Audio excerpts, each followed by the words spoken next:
Hi, good morning, Avanti. Well, good morning. How are you? I'm doing well. I hope it's not too early in the morning for you. Well, it is a little early, but the day has to start at some point, so why not now, right? Thanks for having Sure, me on your show. absolutely, my pleasure. Let me welcome you formally to this fireside chat event. It is something that I host on behalf of obviously myself and a group called Story Zone, based in Bangalore, where Mhm. a lot of people come together to create, collaborate, meet, and do activities around art and theater and books and so on and so forth. Thank you. Thank you for having me. I don't know if you can see in the background, but I did set up in front of my fireplace. Lost power? Yes, well, Ah, and the nice. fireplace, yeah. Thank you again for having me on the show. I'm pleased to be here and happy to For our share. viewers here, let me give a quick introduction to Avanti. Avanti is a celebrated author who writes thrillers, mysteries, suspense. I saw a teaser somewhere where it said thrillers and history, science and mystery. So it sounded very rhythmic and very appropriate to describe your work. You've won so many literary awards, as many as 11, from what I heard from your read in your bio. Um, Avanti graduated from Purdue University and has spent time in a wide variety of careers, ranging from a raft guide, which I want to understand a little bit more about, until onto a Silicon Valley IT executive. And she presently stays in Northern California with her family and her German shepherds. And she loves to hike, travel the world, and in general, is a very cool person who loves to talk about thrilling stories. That's right. Welcome, Avanti. Thank you. Thank you. Yeah, I have some great stories about my time as a raft guide. Are you familiar with whitewater rafting? Why? Yes, absolutely. Yes. So a couple of summers when I was in my 20s, I decided that I would like to do that for, a good time and a few dollars. And so I was rafting on the American River, which is Mhm. again near Lake Tahoe, but Okay. down in the foothills. Okay. And so most of the time during the day, you're out with four or five boats.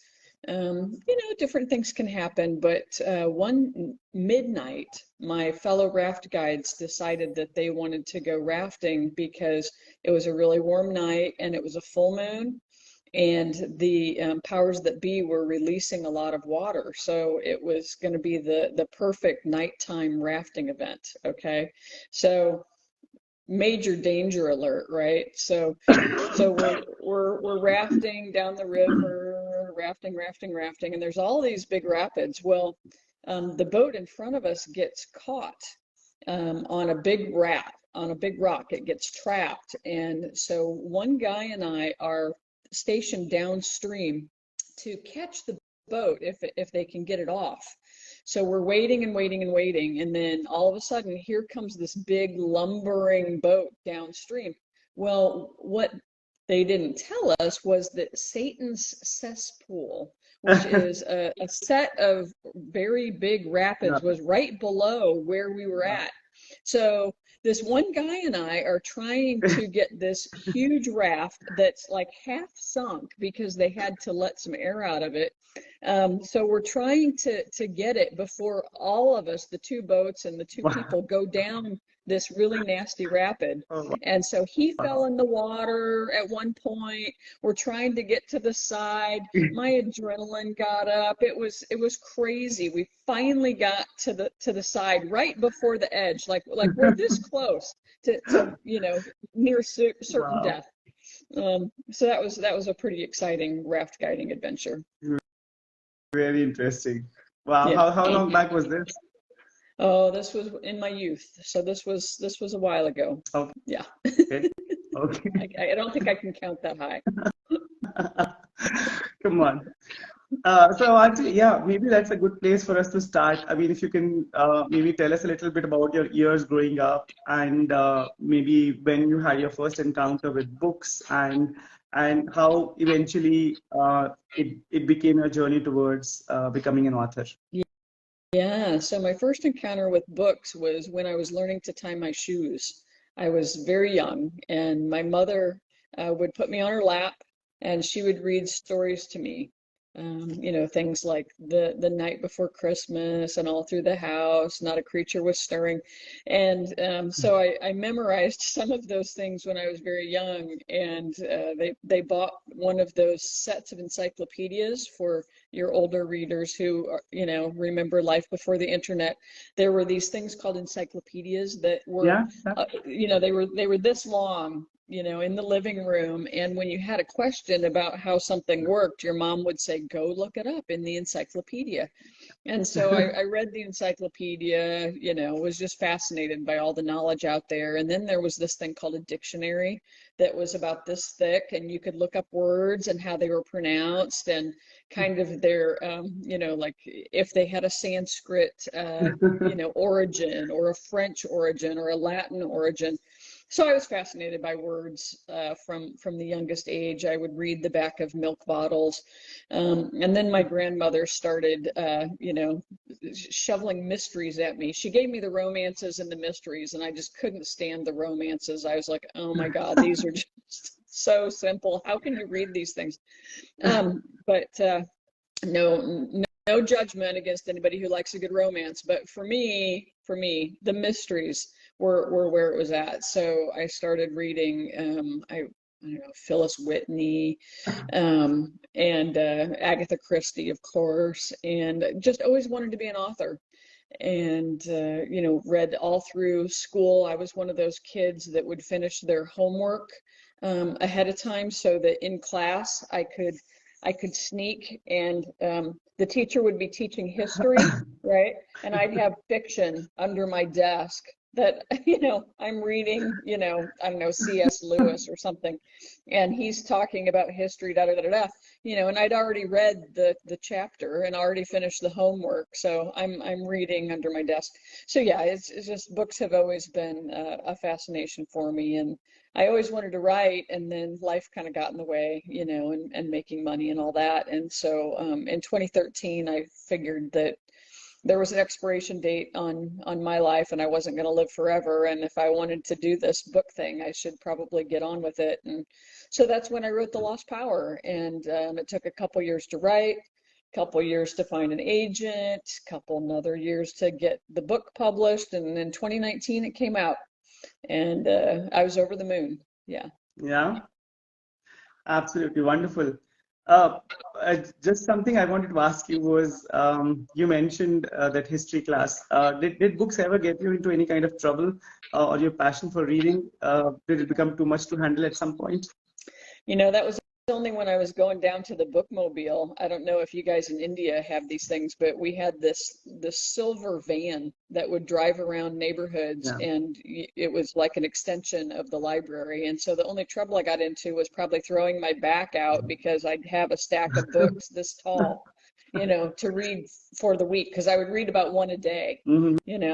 So I'd go through it, and sometimes I'd get in trouble because mom would want me to come help set the table, and I would be like, no, just one more chapter. I'm in the middle of a book, just one more chapter. No serious trouble. And who all in your family shares the passion for reading, other than your grandmother? My mom read a lot when she was a kid, but I think she maybe outgrew it when she started, having my sister and myself and having to take care of the house and work and everything. And now that she's retired, it's not a big part of her life. And my sister doesn't like to read at all. Okay. My dad, he liked to read. He was kind of an inspiration for me. He was he was a Marine in his, he left home at 18 and became a Marine, and went into the intelligence aspect. Never talked about it, all very secret, hush, hush. But he liked more of the adventure side. So my mom, she's more into antiques and things like that. So I got kind of a love of history from her. But my dad, he liked Clive Cussler. James Bond, there was always a James Bond movie on the television if we were going to watch something. Um, so even though, so he liked to read, more of the action adventure pulp fiction kind of stuff. Yeah. And I read in your bio, your dad was with the U.S. Marine Corps, right? And did that have any impact on your maybe a natural inclination towards adventure and thrillers? I think so. I think so. He was a guy that really liked to have a lot of fun. He, liked snowmobiles and speedboats, and I learned to water ski when I was 6 years old. So, that kind of thirst for, a little adrenaline rush or something fun and different, I think I got from my dad, along with Mhm. that interest in, James Bond movies. Yeah. Yeah, sounds fun. Um, you mentioned that you had access to other kinds of books as well, like romance and stuff, but there was something about thrillers and mysteries that probably hooked you on a lot more. Could you help me understand what about this genre really attracts you, and what is about the kind of books that you probably read or the kind of books that you write? What gives you the kick? Yeah. So what gives me the kick is finding books that have a little bit of philosophical bent to them. So like I mentioned, uh, things like romance and just pulp fiction that's just the story doesn't really move me. But when you throw in sort of a philosophical treatise as well, Hmm. um, and make the story a little bit more complex, where you are are delving into, for instance, the lost power, which people can see over here. The theme of that story is violence versus nonviolence, and so on the surface, it's kind of a fun Da Vinci Code meets Tomb Raider kind of book, right? That's the candy to hook people in. But what's happening beneath the surface of almost all my books is they're tackling a tougher subject, so a social subject, and something like violence versus nonviolence, I think, is so relevant today, right? Like, how should Israel have responded when Hamas attacked them? Is their response over the top? Is it appropriate? Is there ever an excuse to respond to violence with violence? So that's what the heroine of our story is grappling with, because these snipers kill her father, and she's just a computer gal designing apps in San Francisco. She just broke up with her boyfriend and, teaches down at the local martial arts dojo. And her dad is brutally murdered in front of her. And so she, for a variety of reasons, needs to figure out who did it and why. And then there's this, well, how do I respond? Is it appropriate for me to kill them back? So that's what kind of makes my little heart spin a little bit. And I think readers that thirst for a meaty book that they can get their arms around and have a book that they remember for a long time, not just a book that, you read in a couple hours and at the pool and throw away. But if readers are looking for books that make them think a little bit, as well as give them that, escape that we all crave, I think, that's who I'm target marketing. Yeah. Sure. And the Lost Power was the first in the Vanops series of books, That's right? right. Yeah. I mean, given that was your first book, Yes. how many books have come out in that series so far? So there's three books in that series. The Lost Power was the first, then Solstice Shadows was a follow-up, and then the Doomsday Medallion came out about a year and a half ago, and that one's kind of fun. That one delves into Nostradamus and his Hmm. prophecies, and is Okay. also somewhat relevant to today. It's about telling the future, and if there was a military advantage to be found, how far would some of the world powers go to be able to tell the future? So the story opens with China invading an outlying island of Taiwan, and a young girl in France predicting it. And the Van Ops team, the gal that I talked about at the beginning, and her twin brother and her boyfriend get tasked by the director of Van Ops, which is a deep, dark, secret, CIA sort of organization, to go save the girl from being kidnapped and find out how she was able to predict this invasion. And so the story takes off from there and involves trying to find something that Nostradamus may have hid that, allows people to foretell the future. Mhm. I can see so many interesting thoughts as you were describing the plot of the book. I mean, I see that, I mean, there is a geopolitical side of things which makes a presence. I do definitely feel a very a spy thriller kind of a Vibe, feel yeah. to the vibe. And Yeah. and then I think, yeah, the whole treasure hunt part of it, which is very like you said, Tomb Raider-esque in nature. Mhm. So I'm tempted to read the books, pick up the books. I came across the books, of course. I've been looking at them for a while. But yeah, I think it'll make for a great read. I can't wait to get my hands on them. Did you plan to write these books as a series, or that happened later once the first book was out? Yeah, so I thought about this as a series from the get-go. I have a few more concepts in mind, for different stories in the series. Readers really seem to enjoy the characters. There's a lot of built-in tension between Maddie and her twin brother. My Mm-hmm. mom and my aunt are twins, and so I've been able to see the built-in tension, between two genetically, uh, bonded people. So Maddie and her brother Will are at each other's throats all the time, and then she's dating this guy that had a crush on her in high school.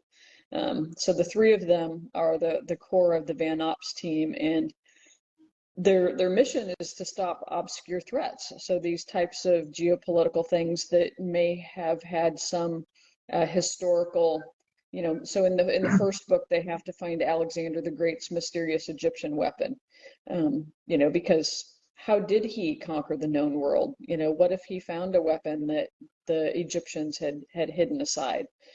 So the Russians and the Americans are after this, Egyptian weapon. And like I said, in the third book, there's Nostradamus and his secret. And so, yeah, so for readers who enjoy that kind of the mix of the politics and the treasure hunt and kind of the genre bending, good storytelling, if that's you, I think Yeah, you'll like it. genre bending is a good word to describe it, because I'm guessing if you were asked to describe your put your word in your work in one specific category, I think just thriller or just mystery or just adventure will not do justice to it. So I think it has to be everything in maybe historical fiction thrown Right. in the mix of it a little bit. Yeah, that's what is kind of so neat about publishing these days. It used to be that genres were real hard and fast because there was one place in the bookstore that readers went, right? And and then at that point it was just alphabetical. But now you can categorize your books in multiple categories, and to me it makes for a much more interesting read when it's not predictable. Mhm, I don't like to know how the story ends mhm, when I read mhm. somebody else's stories. I want it to be unpredictable. So what are you reading these days, and has your reading taste evolved over time? Yeah, so it has. I'm reading a mix of fiction and nonfiction, and the nonfiction is generally for research. So I'm right now working on something that's a little bit different flavor than these four books. We haven't really talked about Cleopatra's Vendetta, but it's also of the same sort of, Mission Impossible. Meets Da Vinci Code kind of thing. But I'm working on a prison break heist novel, and Oh, so I'm reading some things that tie more into heist. And trying to get, it's good to know what some of the tropes are so that you can break them, right? What are the rules of the genre? yeah. So that's fun. And I was just at our post office has a free bookshelf, and so I was able to find what is it? A Gentleman from Moscow, that Ah, one that I haven't read yet. And yeah, so my TBR list is unfortunately pretty long. And one of my fellow Blackbird authors, so I'm part of a writing group called Blackbird Writers, and one of them has asked me to take a look and blurb her book. So I'm looking forward to doing that, hopefully this weekend. But yeah, I love listening to audiobooks too. When I'm driving, I live in the country and drive a lot. So audiobooks are a really nice way to break up the drive. mm-hmm, So yeah, mm-hmm. I read, and as you might figure out, I'm kind of eclectic. So I also read an eclectic, you know, variety of books. Yeah. Very interesting the way you describe that. Avanti, tell us a little bit about your writing process. I mean, what do you do? Is it a routine that you follow? And what happens when you, let's say, hit a writer's block? What kind of things help you create maybe at the pace and with the energy that you want? Yeah, so I tend to be an outliner.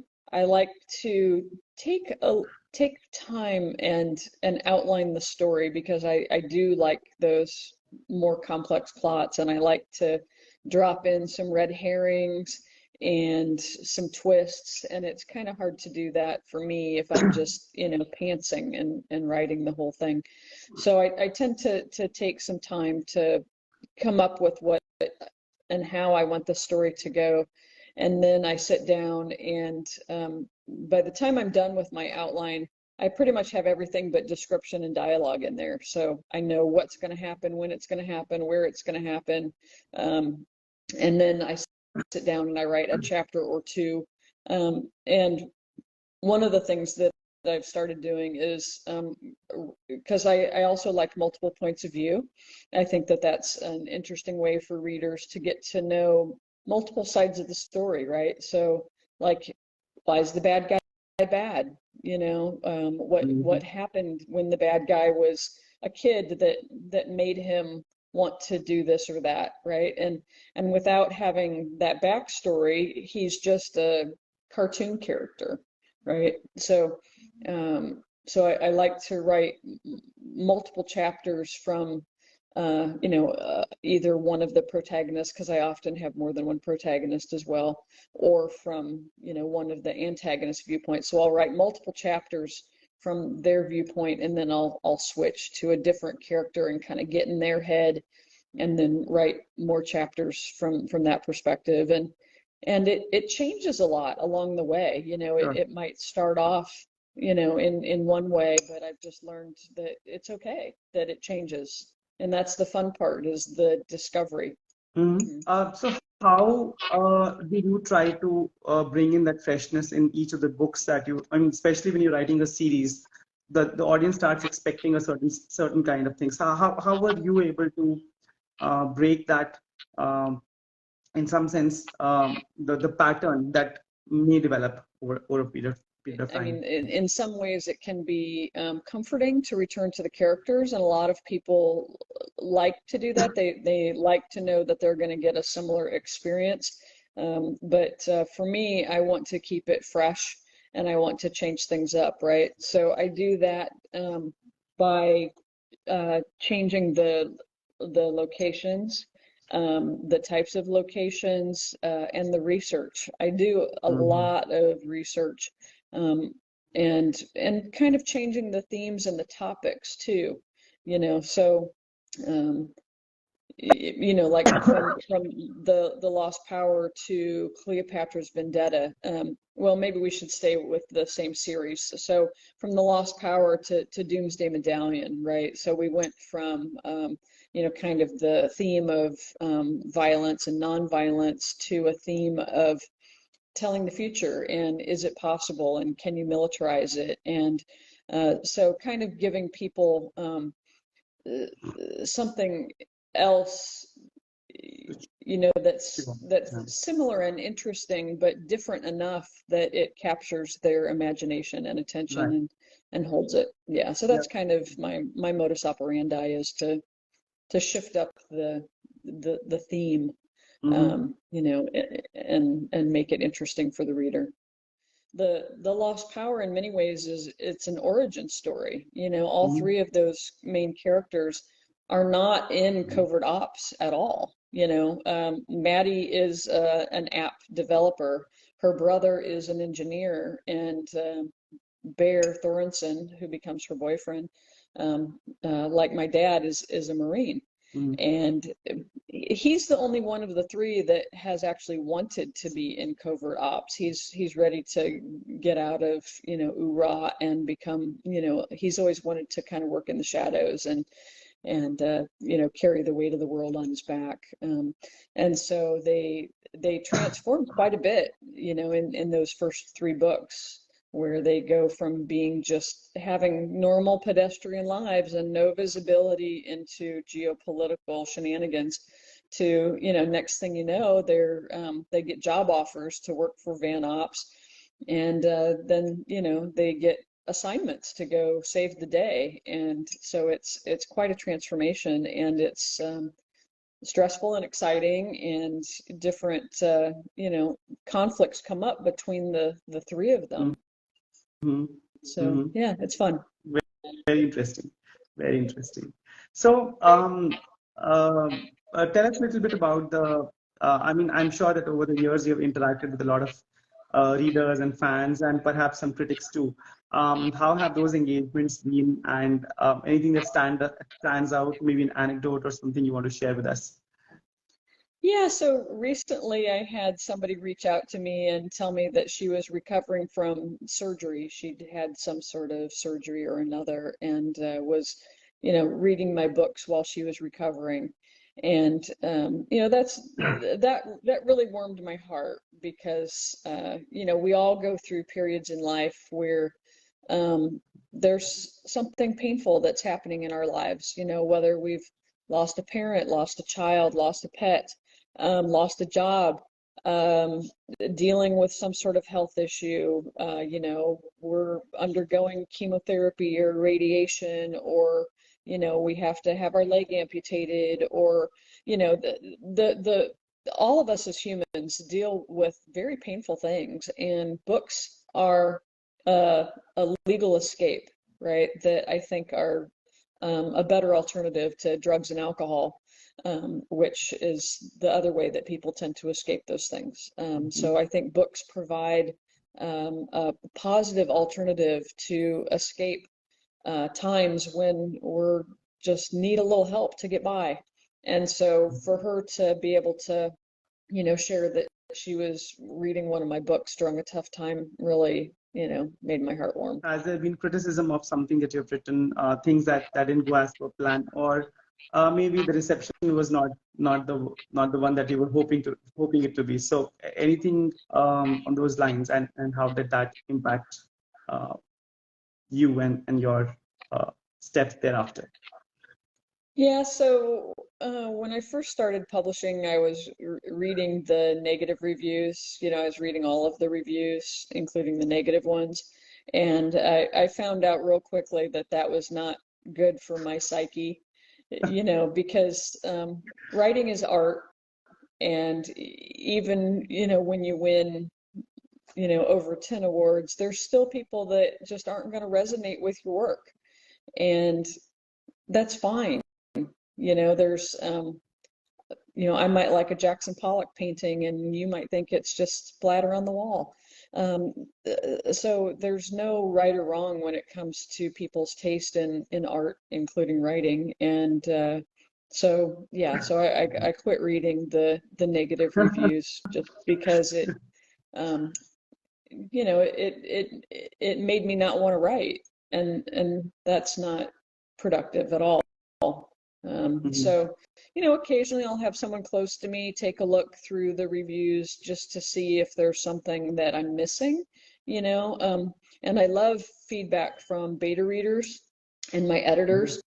Oh my gosh, I've got some just fantastic editors who have, really helped make my work shine. And that kind of feedback is phenomenal because it helps me grow, as an author, as a writer, helps me to see things in a different way. So that's the kind of feedback that I really appreciate is, constructive feedback and all the beta readers who, see the plot holes and get in there and, read it first. I so appreciate all of them. I wanted to also ask you about Cleopatra's Vendetta. I think we didn't speak about that book so far. We talked about Vinops. So tell us a little bit about that. And it sounded very interesting because it, it, uh, it seems like a historical fiction, mythological. Uh-huh. Hmm. I saw the cover. Yeah. Yes, please tell us about this book. Yeah, so it recently took home a gold medal at the Reader's Favorite awards in conspiracy. I know. And so Oh, it wow. is. It's a conspiracy story. It's about a very, very ancient conspiracy, sort of the father of all conspiracies. And it starts with a man and a woman who have been fighting because they lost their infant son. So Timothy and Angie Stryker, their infant son died, and they've been at each other's throats ever since. Like a lot of people who this really happens to, it's very, very hard for a couple to get over the loss of a child. And so to try to reconnect, they go to Italy to a wedding. And while they're there, he gets called off on an assignment. He's a special ops leader, and he gets called off to try to protect a prince of Saudi Arabia because there's all these assassinations that are happening all over the world.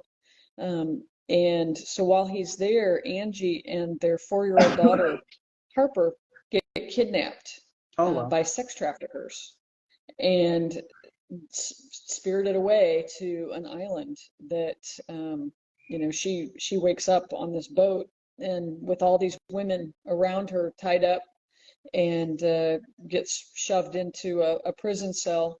And he has no idea where she went, why she was kidnapped. So he gets, kind of obsessed with finding her and discovers that the group of people that kidnapped her are also the same group that have been assassinating these world leaders. Oh, And wow. so everything kind of ties together, along with Cleopatra. So they discover that this group is hunting for Cleopatra's journal, and she had a gold Mm. journal that was lost to the sands of time. And so it's the only way that by finding, so we get the treasure hunt bit. So by finding the lost journal of Cleopatra is the only way that he can get his wife and daughter back. So he and his team of misfits, so I have some misfits too, um, have to find Cleopatra's journal to to figure out the location of where his wife is being hidden. And so it's kind of, Mission Impossible, because these guys are special ops and they put on different masks and that sort of thing. So they've got some of those sort of toys. They're part of a future ops and army group of, operatives that are focused on future threats. And Angie, meanwhile, is trying to figure out how the hell am I going to get off this island? This is just bad. My daughter and I are being held captive by a bunch of people that are going to sell us or something. Who knows what bad things are going to happen. So how can I get off of this island. So she has to use, she's a CEO of a biofuels company. So she's thrust into a situation where she has to use her brains to figure out any clue that she can come up with to give them an advantage over their captors. So it's a pretty intense book. When did this book come out? Just about a year ago now. I Okay. think it was maybe October or November last year. Yeah. Uh-huh. Okay. Okay. And how's the response been so far? The response has been great. There have been people that the sex trafficking thing is too much for them, you know. Mm-hmm. But for people that understand that it's, a fictional world and that sex trafficking does exist, and how can, and for people that relate to a man who's trying to find his wife and daughter, or who relate to a strong woman in trouble, it's got, I don't know, like 4.3 stars or something, out of hundreds of reviews. So I think people that are open to reading a book about sex trafficking really, really enjoy it. And it's, like I said, just won a big award, and so it's being well received. And is the next book that you're writing or working on, you mentioned something earlier, is that different from these two, or Mhm. it's connected to these two in any way? It's just kind of in the overall universe, maybe the same president, something like that. But it's actually a domestic thriller. Both of these are international thrillers, Okay. and the one I'm Okay. working on is a domestic thriller. It starts with a prison break in Folsom State Prison, and Mm. then they work their way across country to upstate New York. I Yeah. when I'm hearing all these stories that you're telling about Van Ops and Cleopatra's Vendetta and this new book, I can't help but feel that I'd probably I'll probably end up seeing them on screen someday. So has there been interest in adapting them for television or films? There's been a few nibbles, but Mm-hmm. nobody has purchased the rights yet. So if you know of anybody who would like some material to make a great movie, the rights are available. Yeah, Wonderful, wonderful. yeah. So, what if you had to impart a word of wisdom or advice or anything to our readers and viewers and writers? Just wanted to understand from you what that could be. Yeah, I think it's about persistence. I think persistence pays off. I queried probably over 100 agents before I got an agent, and then she queried countless publishers before she found a publisher for The Lost Power. And I think that that's one of the things my mom taught me when I was young. If at first you don't succeed, try again. And I feel like not everybody learned that, when they were kids. And some people try things a couple of times, and if it doesn't work out, then they're just like, oh, well, wasn't meant to be. So I think I have this little sticker on the side of my desk, and it says, proceed as if success is inevitable. So I think Uh, if you just, visualize that success and keep, marching toward it, I think, success will be inevitable. But you have to be persistent. Wonderful. That is such a inspiring thought. Thanks for sharing that one. Yeah. Yeah, you bet. Thanks so much for having me on your show. I do want to note that people that want to check out my work for free can go to my website, or vanops.net, and they can download the first 6 chapters of The Lost Power for free. Yeah, the ebooks, and they're also all available in audio too. A big shout out to Tim Campbell, who reads all 4 of these stories. His voice is just, oh my gosh, it's so deep, and he does an amazing job with the accents and the characters. And so for if you like audiobooks, or your readers like audiobooks, they're also all available on audio. Yeah. Sure, absolutely. And we'd love to see one of your adventures set in India sometime. And if for that you have to come to India for research, we'll be very happy to host you and show you around. Perhaps I would love to visit. Once again, thank you, Avanti, for joining us today. It's been a pleasure talking to you, and sorry to have you wake up and get ready so early in the morning. But we hope that you have a rest of a great day, and thank you for connecting with us and sharing your words of wisdom and experiences. Thank you so much. Yeah. Thank you for having me on your show. Have a wonderful rest of your evening. Thank you. Bye bye. Bye.